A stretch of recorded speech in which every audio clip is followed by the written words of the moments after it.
This is the fifth in a series of videos designed to give you the skills needed to create authentic sounding bluegrass style solos, specifically soloing when you're in the middle of a vocal song.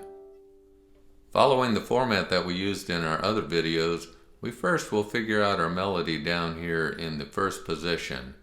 We will try to match what the singer would sing, and in this case we'll use the classic song Bury Me Beneath the Willow.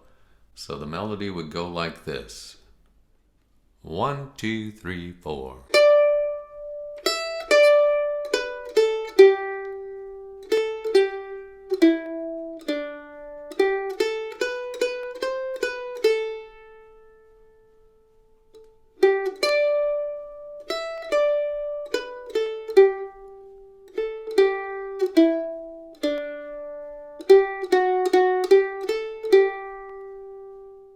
The best way to understand soloing higher up the neck is to know where your scale tones are.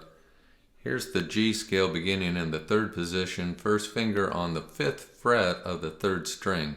So in the diagram it's from the first circled note to the 2nd circled note. Frets 5, 7, 9, 10 on string 3, same frets on string 2. So of course there are notes in the scale that fit on the mandolin that are lower than that low root and higher than the high root. When I play that entire position I go like this, 5, 7, 9 on string 4, and then I use my first finger for the 4th fret and move it up to begin the pattern we just played. When you get to the first string you got 5, 7, 8, and 10. So those are the notes that are available to us in this position in the key of G. So here now is the exact same melody, just played up in this higher position.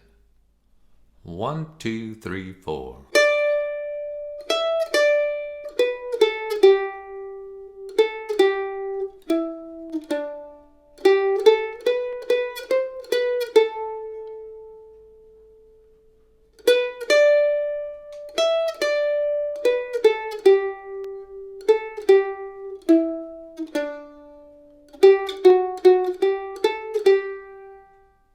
The next step will be to embellish your basic melody using some of the techniques that we've discussed in the previous videos.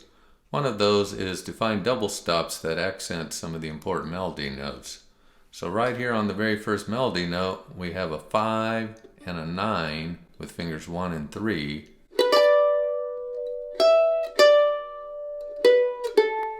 And that was a G double stop.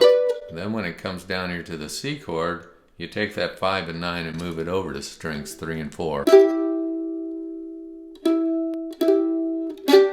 When it comes back to G, you have a 5 and a 7.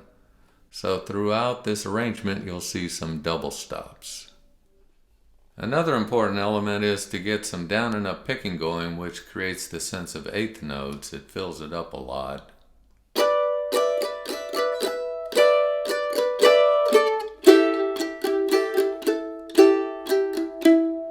So I still was aware of where those melody notes were, but as I was picking down and up, I was stressing them and keeping the down and up going with my double stops.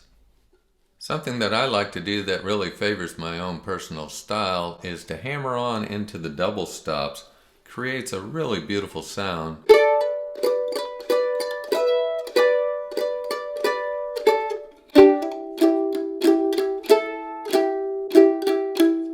And the way you do that is to begin with your fingers on frets 5 and 7, and then you'll hammer with your 3rd finger. Next I look for a spot where I can throw in some licks that I already have in my bag of licks. And the places where I do that are for the lead in to kick off the solo. And then when you find a place where the vocal would take a rest, such as the weeping willow tree.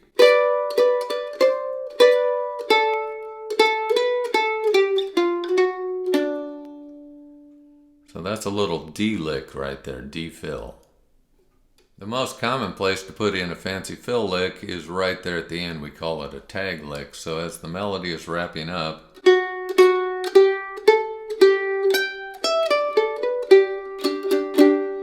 there's a little G tag.